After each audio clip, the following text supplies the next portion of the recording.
నమో వెంకటేశాయ. కలియుగ ప్రత్యక్ష దైవమైన అఖిలాండ కోటి బ్రహ్మాండ నాయకుడైన శ్రీనివాస పరబ్రహ్మ యొక్క దివ్యానుగ్రహ విశేషం చేత తిరుమల తిరుపతి దేవస్థానం వారు నిర్వహించే అనేక ధార్మిక కార్యక్రమాల్లో భాగంగా ప్రతిరోజు మనం మహాభారతాంతర్గత అరణ్య పర్వంలోని విశేషాలు మనం తెలుసుకుంటూ ఉన్నాం. లోమశ మహర్షి తీర్థయాత్రలను వివరిస్తూ ఈ అరణ్య పర్వంలో అనేక పర్వాలు ఉండగా అందులోనూ కూడా తీర్థయాత్ర పర్వ మన భారతదేశంలో ఉండేటువంటి దివ్యమైనటువంటి ఏవైతే దేశాలు ఉన్నాయో తీర్థక్షేత్రాలు ఉన్నాయో వాటి మాహాత్మ్యాలను తెలుపుతూ పాండవులకు అనేక విశేషాలను తెలుపుతూ ఉన్నారు. మనం ఇప్పుడు ఈ ప్రవచన కార్యక్రమాన్ని మంగళ శ్లోకాన్ని చెబుతూ ప్రారంభించుకుందాం. నారాయణం నమస్కృత్య నరం చైవ నరోత్తమం దేవీం సరస్వతీం వ్యాసం తతో జయముదీరయేత్. లోమశ మహర్షి పూర్వం వరకు కూడా చవన మహర్షి యొక్క వృత్తాంతాన్ని చాలా దీర్ఘంగా చెప్పిన వారై ధర్మరాజాదులను ఆర్చీక పర్వతానికి తీసుకొచ్చారు. ఆర్చీక పర్వతంలో ఉండేటువంటి అనేక తీర్థాలు, వాటి తీర్థం యొక్క మాహాత్మ్యాలు, అక్కడ ఎవరెవరు తపస్సు చేశారు అనే విషయాలను కూడా తెలిపిన వారై, ఇదిగో రాజా, ఇక్కడ మాంధాత చక్రవర్తి కూడా తపస్సు చేశారు అని చెప్పారు. అందుకు యుధిష్ఠుడు ప్రశ్నించాడు, మాంధాతుడనగా ఎవరు?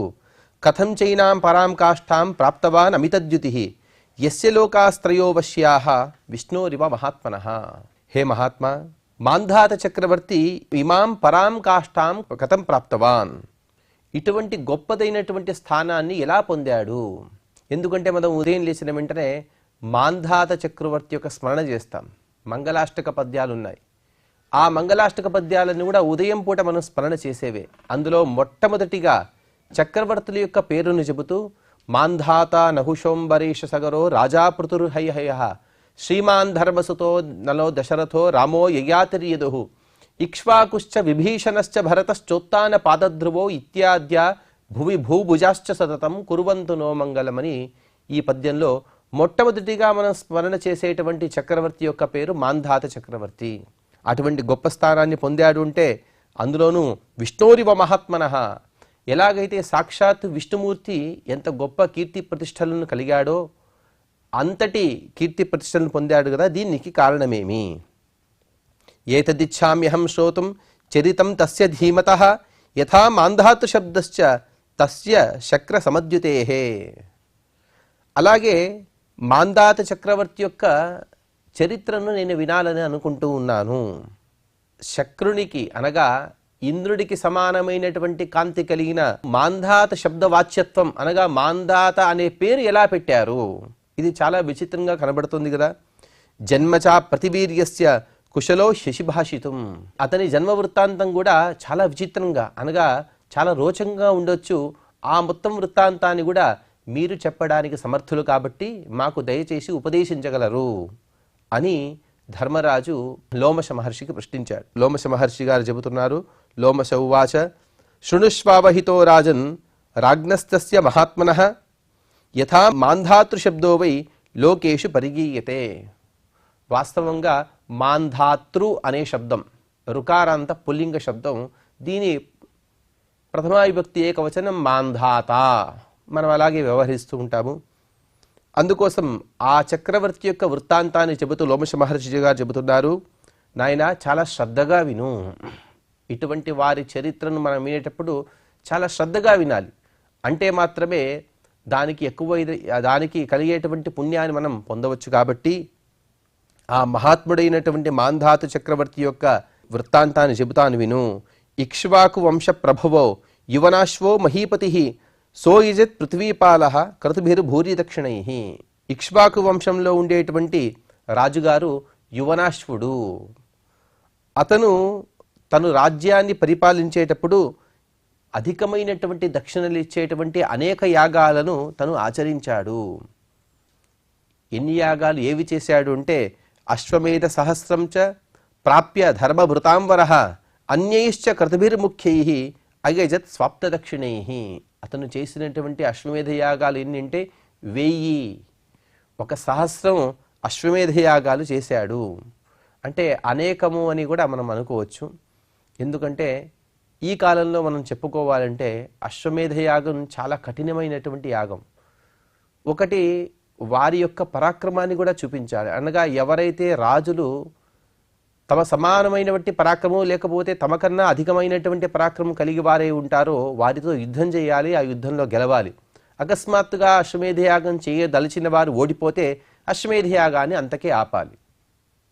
అంత మాత్రం కాదు, వచ్చిన అతిథులందరికీ కూడా లేదు అని అనకుండా తన దగ్గర ఉన్నటువంటి పదార్థాలను సమస్తాన్ని కూడా దానంగా ఇవ్వాలి.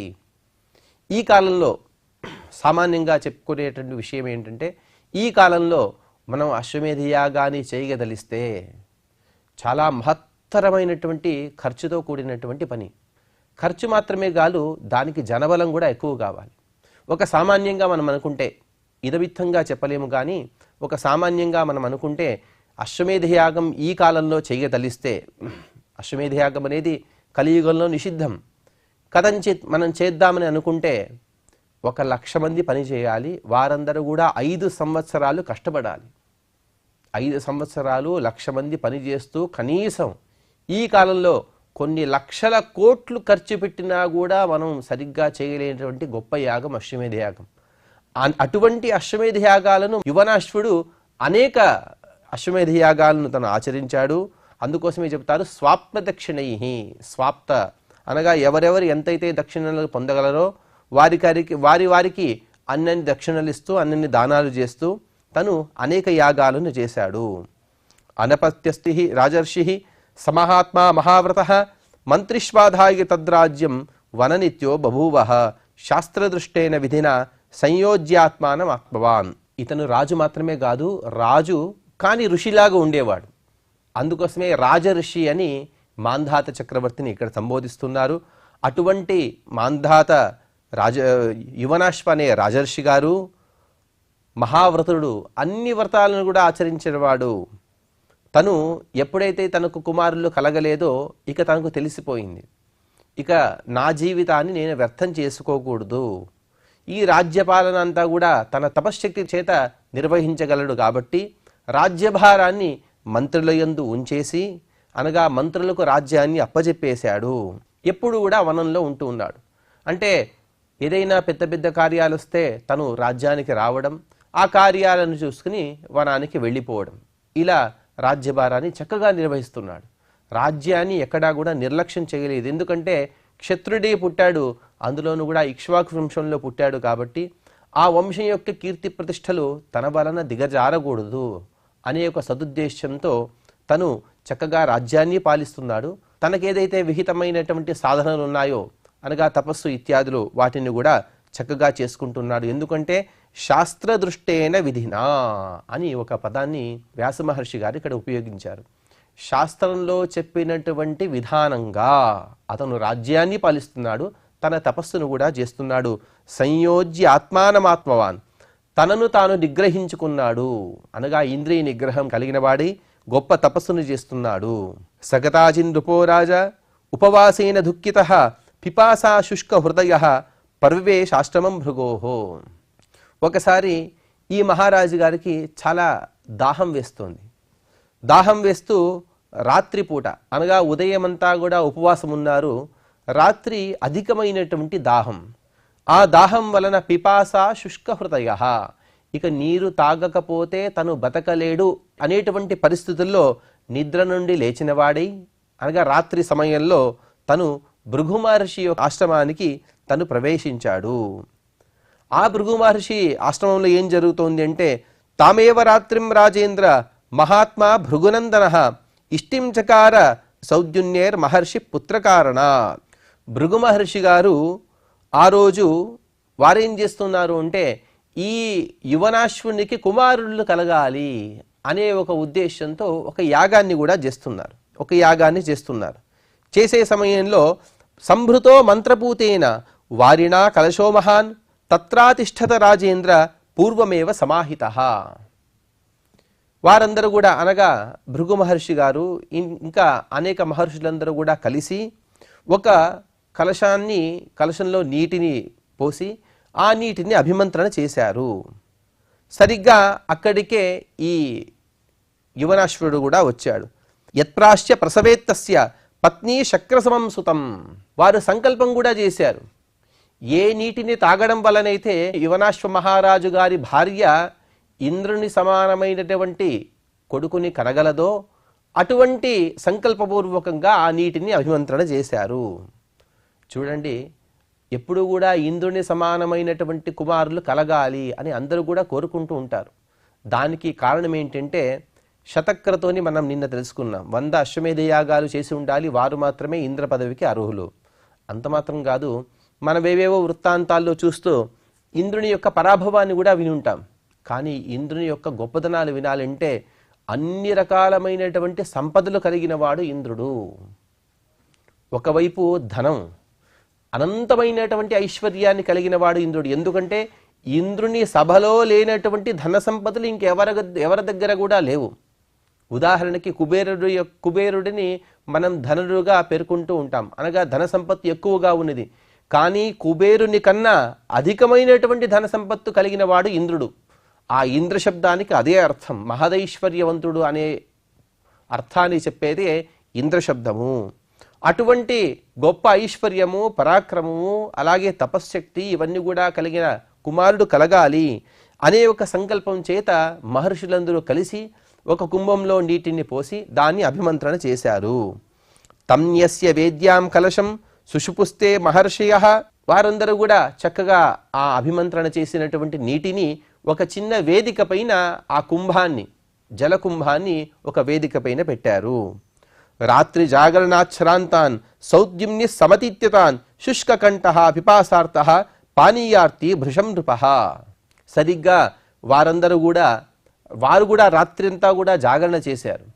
జాగరణ చేసి అలాగే హోమయజ్ఞాదిని కూడా చేసి వారందరూ కూడా అలసిపోయి ఆ నీటిని అభిమంత్రణ చేసిన వారి ఒక వేదిక పై నుంచి వారందరూ కూడా అక్కడే పడుకొని ఉన్నారు.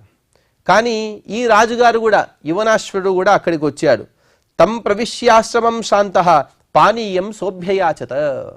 ఈ యువనాశ్వరుడు వచ్చిన వాడై ఆ ఆశ్రమానికి తను నీరు కావాలి అని అందరినీ ప్రార్థిస్తూ ఉన్నాడు. కానీ తస్య శాంతస్య శుష్కేన కంఠేన క్రోశతస్తదా నాశ్రౌషీత్ కశ్చన తదా శకునేరివ వాశతః. ఏ విధంగా అయితే చిన్న కీచుమని అరిచేటువంటి పిట్టల ధ్వని పెద్ద ధ్వని ఉన్నప్పుడు వినబడదో ఆ విధమైనటువంటి ధ్వని కలిగిన వాడి. ఎందుకంటే దాహంతో ఉన్నాడు, దాహంతో ఉన్నవాని యొక్క అరుపు బయటికి వినబడలేదు నీరు కావాలని. కాబట్టి ఎవరికి వినబడలేదు, ఎవరు నిద్ర నుండి మేల్కొనలేదు, అందరూ కూడా గాఢమైనటువంటి నిద్రలో ఉన్నారు. కాబట్టి వారందరూ నిద్రిస్తూ ఉన్నారు. ఇతను దాహం వలన చాలా బాధపడుతూ ఉన్నాడు. ఇక తతస్థం కలశం దృష్ట్వా జలపూర్ణం స పార్థివః అభ్యద్రవత వేగేన పీత్వా చాంభో వ్యవాసృజత. ఇక అటు ఇటు చూశాడు, వేదిక పైన నీరు కనబడింది, ఒక కుంభంలో నీరు, అది కూడా వీరందరూ కూడా అభిమంత్రణ చేసినటువంటి నీరు. దాన్ని చూశాడు, వేగంగా పరిగెత్తాడు. ఎందుకు అలా పరిగెత్తాడు అంటే అంత దాహంతో బాధపడుతున్నాడు కాబట్టి అలా వేగంగా వెళ్ళి ఆ నీటిని తీసుకుని ఆ నీటిని మొత్తాన్ని కూడా పానం చేసేశాడు. పానం చేసి ఆ పాత్రను కింద అలాగే పెట్టేశాడు. సపీత్వా శీతలం తోయం పిపాసార్థో మహీపతి నిర్వాణమగవద్ధీమాన్ సుసుఖి చాభవత్తదా. ఇక ఎప్పుడైతే దాహం తీరిందో చాలా ఆనందం అనిపించింది. ఆనందంగా ఉంటూ తను కృతకృత్యుడైపోయాడు అని చాలా ఆనందంతో ఆ పాత్రను అక్కడే పెట్టేశాడు. తతస్తే ప్రత్యబుధ్యంత మునయః సతపోధనాః నిస్తోయం తం చ కలశం దదృశు సర్వయేవతే. ఇక మరుసటి రోజు వీరందరూ కూడా, అనగా ఋషులు మునులు వీరందరూ కూడా ఆ యజ్ఞవాటికకు వచ్చారు. అక్కడికి వచ్చిన వారి అక్కడ ఉన్నటువంటి కలశాన్ని చూశారు, అందులో నీరు లేదు. నీరు లేని సమయంలో కస్య కర్మేదమితితే పర్యపృచ్ఛన్ సమాగతాః యువనాశ్వో మమేత్థీవం సత్యం సమభిపద్యత. వారందరూ కూడా పరస్పరంగా చర్చించుకున్నారు, నీవు ఈ నీటిని తీసావా, నీవు ఈ నీటిని తీసావా అని. కానీ అందరూ చెప్పారు, నేను ఆ నీటిని నేను చూడలేను, నేను తీయలేదు. ఈ నీటిని తీసిన వారెవరు అని అందరినీ ఒక్కొక్కరుగా అడుగుతూ వచ్చే సమయంలో ఈ యువనాశ్వ మహారాజు గారిని కూడా అడిగారు. అడిగితే అవును, నేనే ఆ నీటిని తాగాను. నయుక్తం ఇతితం ప్రాహ భగవాన్ భార్గవస్తదా సుతార్థం స్థాపితాశ్యాపః తపసా చైవ సంవృతాః. ఎవరికి అనగా ఎవరి భార్యకి యువనాశ్వుని యొక్క భార్య కోసం అభిమంత్రణ చేసినటువంటి నీటిని, ఆ నీటిని తాగితే ఇంద్రుని సమానమైనటువంటి కుమారుడు కలగాలనే సంకల్పంతో నీటిని పెట్టామయ్యా, అటువంటి నీటిని నీవు తాగావు కదా, ఇది యోగ్యం కాదు అని భృగు మహర్షి గారు గట్టిగా బాధపడుతూ, మయా హ్యత్రాహితం బ్రహ్మ తప ఆస్తాయ దారుణం పుత్రార్థం తవ రాజర్షే మహాబల పరాక్రమ. హే గొప్పదైనటువంటి బలము పరాక్రమము కలిగిన హే రాజర్షే, హే యువనాశ్వ మహారాజా, నేను ఎన్నో సంవత్సరాలు తపస్సు చేశాను. తపస్సు చేసి ఆ మంత్రాల యొక్క సిద్ధిని పొందినవాడై, ఆ మంత్రం యొక్క ప్రభావం చేత నీటిని అభిమంత్రణ చేసి నీకు కుమారుడు కలగాలి అనే ఒక సంకల్పంతో ఈ నీటిని ఇక్కడ పెట్టాను. కానీ ఆ నీటిని నీవు తాగేశావు కదా, ఆ నీరు వాస్తవంగా నీ భార్య గారు తాగవలసిన నీరు. మహాబలో మహావీర్య తపోబల సమన్విత యశ్చక్రమపి వీర్యేణ గమయేద్యమసాధనం అనేన విధినా రాజన్ మయైతదుపపాదితం. నేనేం సంకల్పం చేశానుంటే మహాబలం కలిగిన వాడు, మహాపరాక్రమము కలిగిన వాడు, అలాగే తపస్సు కూడా చేసేవాడు, తన పరాక్రమము చేత ఇంద్రుడిని కూడా నిగ్రహం చేసేటువంటి సామర్థ్యం కలిగిన వాడు. ఇంకొక మాట చెబుతారు, శక్రమపి గమయేద్ యమసాధనం, ఇంద్రుడిని కూడా వధించే సామర్థ్యం కలిగినటువంటి కుమారుడు కలగాలనే సంకల్పంతో నేను ఆ నీటిని అభిమంత్రణ చేశానయ్యా. అభక్షణం త్వయా రాజా అయుక్తం కృతమద్యవై. కానీ ఇంత చేసినా కూడా ఏదైతే చేయకూడదో అటువంటి కర్మను నీవు చేశావు, ఆ నీటిని నీవు తాగావు. నత్వద్య శక్యమస్మాభిః ఏతత్ కర్తుమథోన్యథా నూనం దైవకృతం హేతత్ ఏతదేవ కృతవానసి. కానీ తానొకటి తలిసితే దైవం ఒకటి తలుస్తుంది అని మనం అనుకుంటుంటాం కదా, అలా జరిగిపోయిందయ్యా. ఇంతవరకు కూడా మేము ఏదైతే ఊహించలేదో అటువంటి కార్యం అనేది దైవం చేత జరపబడినది. అందుకోసమే అటువంటి కర్మను నీవు చేసేశావు. పిపాసితేన యాః పీత విధిమంత్ర పురస్కృతాః ఆపస్త్వయా మహారాజా మత్తపో వీర్య సంభ్రతాః.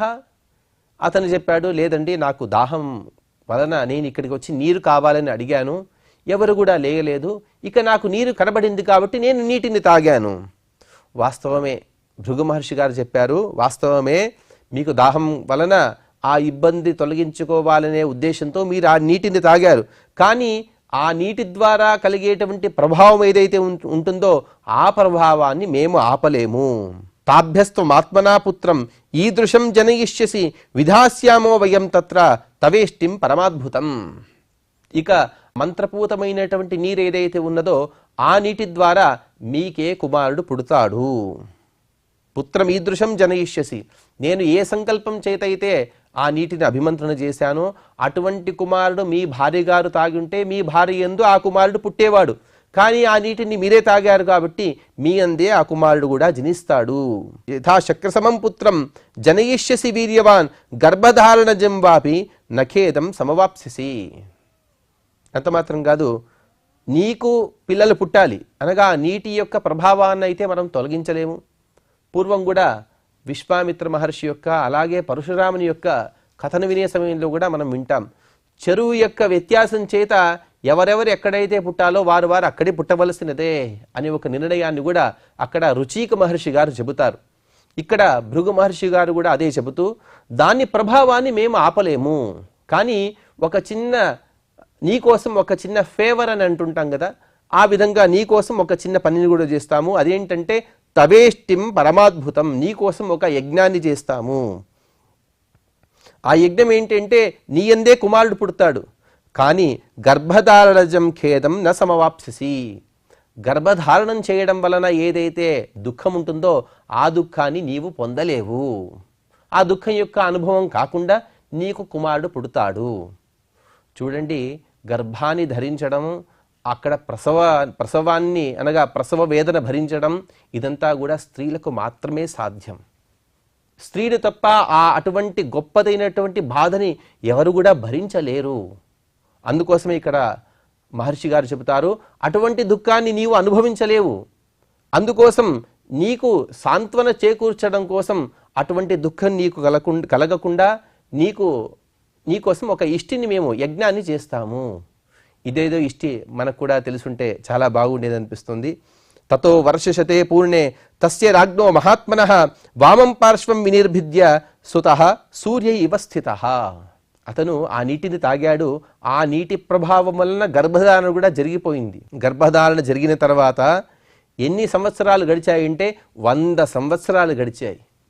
100 సంవత్సరాలు కూడా అతను గర్భాన్ని ధరించాడు. యువనాశ్వుడు గర్భాన్ని ధరించిన తర్వాత అతని వామపార్శ్వం అనగా ఎడమ ఉదర భాగాన్ని చీల్చుకొని ఒక కుమారుడు జన్మించాడు. ఎలా ఉన్నాడుంటే సూర్య ఇవ స్థితః, సాక్షాత్తుగా సూర్యుడు బయటికి వస్తే ఎలాగైతే ఉంటాడో అలా ప్రకాశిస్తూ ఉన్నాడు. నిశ్చక్రామ మహాతేజాః నచతం మృత్యురావిశత యువనాశ్వం నరపతిం తదద్భుతం ఇవాభవత్. అతని ఉదర భాగాన్ని చీల్చుకొని ఆ కుమారుడు బయటికి వచ్చినా కూడా యువనాశ్వునికి ఏమీ కాలేదు, అతను మరణించలేదు. గర్భాన్ని ఏదో కోసి తీయడం కాదు, గర్భాన్ని చీల్చుకొని ఆ బిడ్డ బయటికి వచ్చాడు, శిశువు బయటికి వచ్చినది. కానీ యువనాశ్వునికి ఏమీ కాలేదు, యువనాశ్వుడు సుఖంగానే ఉన్నాడు. అదంతా కూడా అద్భుతంగా గోచరిస్తుంది ధర్మరాజా అని లోమశ మహర్షి గారు చెబుతూ, తతశక్రో మహాతేజాః తం దిదిక్షు రూపాగమత తతో దేవాః మహేంద్రం తం అపృచ్చన్ దాస్యతీతి కిం. సరిగ్గా సంకల్పం ఏం జరిగింది? భృగు మహర్షి గారు ఇంద్రుని సమానుడైనటువంటి కుమారుడు జన్మించాలి అని భృగు మహర్షి గారు సంకల్పం చేశారు. కాబట్టి ఎప్పుడైతే అటువంటి సంకల్పం తెలిసిందో ఇంద్రుడు కూడా చూస్తూ ఉన్నాడు, ఎప్పుడు కుమారుడు పుడతాడు, ఆ కుమారుడిని ఎప్పుడు చూడాలి అని. సరిగ్గా కుమారుడు పుట్టాడు కాబట్టి ఆ కుమారుడిని చూడడం కోసం ఇంద్రుడు కూడా అక్కడికి వచ్చాడు. వచ్చిన సందర్భంలో దేవతలందరూ కూడా అక్కడే ఉన్నారు. యువనాశ్వ రాజర్షి యొక్క ఉదరాన్ని చీల్చుకుని బయటికి వచ్చిన తర్వాత అబ్బాయికి అనగా శిశువుకి స్తన్యాన్ని ఇవ్వాలి. పుట్టిన తర్వాత పిల్లలు ఏడుస్తారు కాబట్టి ఆ ఏడుపు ఆపడం కోసం స్తన్యాన్ని ఇవ్వాలి. కిం దాస్యతి, ఇతను తన ఆకలిని తీర్చుకోవడానికి ఏమి తాగుతాడు అని దేవతలందరూ కూడా ఇంద్రుని ప్రశ్నించారు. ప్రశ్నిస్తే అందుకు ఇంద్రుడు చెబుతున్నాడు, ప్రాదేశినీం తతోస్యాస్యే శక్రః సమభిసందదే మామయం ధాస్యతీత్యేవం భాషితే చైవ వజ్రిణ. ఇంద్రుడు తన చూపుడు వేలిని తీసుకుని అతని నోట్లో పెట్టాడట. నోట్లో పెట్టి ఇందు నుండి అమృతం వస్తుంది, ఈ అమృతాన్ని తాగి ఈ పిల్లవాడు పెద్దవాడవుతాడు. మాం ధాస్యతి మాంధాతేచి నామాస్య చక్రుసేంద్ర దివౌకసః. మాంధాత అనే ఒక పేరు ఎందుకు వచ్చింది అంటే మాం ధాస్యతి, నా చూపుడు వేలతో వచ్చేటువంటి అమృతాన్ని పానం చేసి ఈ కుమారుడు పెద్దవాడవుతాడు. అందుకోసమే ఈ అబ్బాయికి అనగా ఈ శిశువుకి మాంధాత అనే ఒక పేరు వచ్చింది. ఆ పేరును కూడా చేసిన వారు, ఆ నామకరణాన్ని ఎవరు చేశారంటే ఇంద్రుడితో సహితమైనటువంటి దేవతలందరూ కూడా అతనికి ఆ నామకరణాన్ని చేశారు. ప్రాదేశినీం శక్రదత్తాం ఆస్వాద్య స శిశుస్తదా అవర్ధత మహాతేజాః కిష్కూన్ రాజన్ త్రయోదశ. ఆ ప్రాదేశిని అనగా చూపుడు వేలిని ఎప్పుడైతే ఇంద్రుడు పెట్టాడో అందు నుండి వచ్చినటువంటి అమృతాన్ని పానం చేసి ఆ శిశువు కూడా వెంటనే పెరగడాన్ని ప్రారంభించాడు. చూడండి, గర్భంలోనే అతను దాదాపుగా పెరిగిపోయాడని మనం అనుకుంటున్నాం. అలాగే పెరుగుడు కూడా ఉండవచ్చు, కానీ బయటికి వచ్చిన తర్వాత ఎప్పుడైతే అమృతాన్ని పానం చేశాడో వెంటనే అతను పెరుగుతూ ఉన్నాడు. ఎంతవరకు పెరిగాడు అంటే కిష్కూన్ త్రయోదశ, 13 మూరలంతా అతని శరీరం పెరిగింది. వేదాస్తం సధనుర్వేదాః దివ్యాన్యస్త్రాణి చేశ్వరం ఉపతస్తుర్మహారాజ ధ్యాతమాత్రస్య సర్వశః. చూడండి ఇంద్రుని యొక్క అనుగ్రహం ఎలా ఉంటుందో. ఇంద్రుని ద్వారా పుట్టాడు కాదా, ఆ ఇంద్రుని ద్వారా పుట్టాడు. ఆ ఇంద్రుడు ఎప్పుడైతే తన చూపుడు మేలు పెట్టి అమృతాన్ని అందించాడో ఆ పెద్దగా పెరిగినటువంటి కుమారుడు స్మరించాడట. ఏం స్మరించాడుంటే వేదాలను స్మరించాడు, ధనుర్వేదాన్ని స్మరించాడు, అలాగే దివ్యాస్త్రాల యొక్క మంత్రాలను కూడా తను స్మరించాడు. అవన్నీ కూడా వాటంతటా అవే వచ్చి ఇతనికి అధీనమైపోయాయి. అనగా అన్ని విద్యలన్నీ కూడా అతన్ని చేరుకున్నాయి, అన్ని విద్యలను కూడా తను పొందాడు. అలాగే ఇతని చేతికి ఒక ధనుస్సు వచ్చిందట. ఆ ధనుస్సు ఏమి అంటే ఆజగవం నామధను శరాహ శృంగోద్భవాశ్చగే అభేద్యం కవచం చైవ సద్యః తము ఉపశిష్యు. ఒక దివ్యమైనటువంటి ధనుస్సు. ఆ ధనుస్సు పేరు ఆజగవము. ఆజగవం అనేటువంటి గొప్ప ధనుస్సు వచ్చింది. అలాగే స్వర్గలోకం నుండి బాణాలు వచ్చాయట. ఆ బాణాలన్నీ కూడా ఇతన్ని చేరుకున్నాయి. మరియు అభేద్యమైనటువంటి కవచాలు. ఎక్కడైనా యుద్ధానికి వెళ్తే కవచాన్ని ధరించి వెళ్ళాలి, కవచాలు లేనిదే యుద్ధానికి వెళ్ళకూడదనే ఒక నియమం. అందులోనూ కూడా రాజులు ఖచ్చితంగా కవచాన్ని ధరించవలసినదే. అటువంటి కవచంలో కూడా అభేద్యమైన కవచం, ఎంత కొట్టినా ఎంత బరువు పడినా కూడా భిన్నం కాని గొప్పదైనటువంటి మహత్వం కలిగిన ఒక కవచాన్ని కూడా అతను ధరించాడు. ఆ కవచం కూడా అతన్ని చేరుకున్నది. శోభిషిక్తో మగవత స్వయం శక్రేణ భారత ధర్మేణ వేజయాన్ లోకాన్ త్రీన్ విష్ణురివ విక్రమై. తర్వాత ఇతనికి సాక్షాత్తుగా దేవేంద్రుడే అభిషేకం చేశాడు, రాజ్యాభిషేకం చేశాడు. చేసిన తర్వాత ఇతను 3 లోకాలను కూడా, ఏ విధంగా అయితే వామన రూపిగా వచ్చినటువంటి విష్ణు పరమాత్మ తను త్రివిక్రమ రూపాన్ని దాల్చి 3 లోకాలను తన అధీనం చేసుకున్నాడో, అదేవిధంగా 3 లోకాలను కూడా చక్కగా పాలించాడు అని ఆ మాంధాత చక్రవర్తి యొక్క కొన్ని విశేషాలను ఇప్పటిదాకా తెలుసుకున్నాం. ఇక మిగతా విషయాలను తర్వాత మనం తెలుసుకునే ప్రయత్నాన్ని చేద్దాం. ఇక మనం క్షమా ప్రార్థన చెబుతూ ఈ కార్యక్రమాన్ని ముగించుకుందాం. యదక్షరపదభ్రష్టం మాత్రాహీనం చ యద్భవేత్ తత్సర్వం క్షమ్యతాం దేవ నారాయణ నమోస్తుతే. శ్రియః కాంతాయ కళ్యాణ నిధయే నిధయేర్థినాం శ్రీవేంకట నివాసాయ శ్రీనివాసాయ మంగళం.